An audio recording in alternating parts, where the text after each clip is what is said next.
Hi, I'm Parker Payne. I'm out here on Lake Lanier with Volvo Penta. We just had a great time wake surfing and the wave was amazing.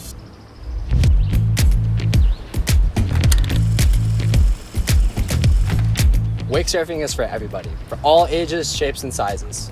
It's awesome to get to teach people how to wake surf because anyone can have fun right from the beginning.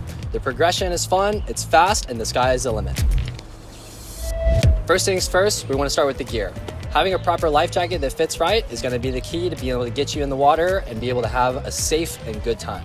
Next thing is the board. There's two kinds of boards. We have skim style boards and surf style boards. Regardless of which one you pick, you're sure to have a great time behind the boat. So we're going to jump in the water, hang onto the handle, arms out straight, knees bent, heels on the edge of the board, and let the boat pull you up out of the water.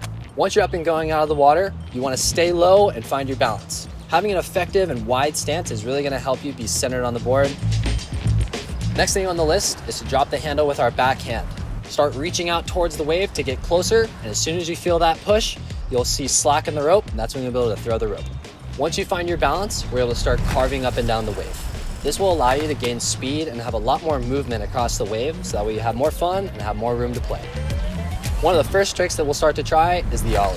It's really cool to start out in the flats to learn it, and then you'll start doing it on the top of the wave and have those big airs.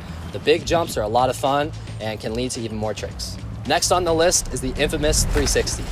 Being able to be close to the wave, drag your backhand behind you, and spin around is the goal that everybody has.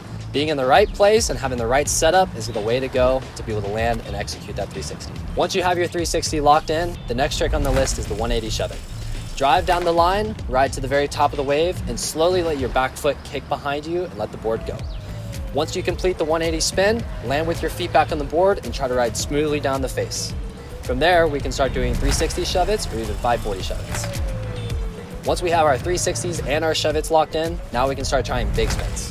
Big spins are a little bit more complicated, but a lot more fun. The sport of wake surfing is always evolving, and new tricks are being landed every single day. But you don't have to be the best wake surfer out there to have the most fun. From beginner to pro, I promise you're gonna have a great time on the water behind the Volvo Penta system, and I'll see you out there.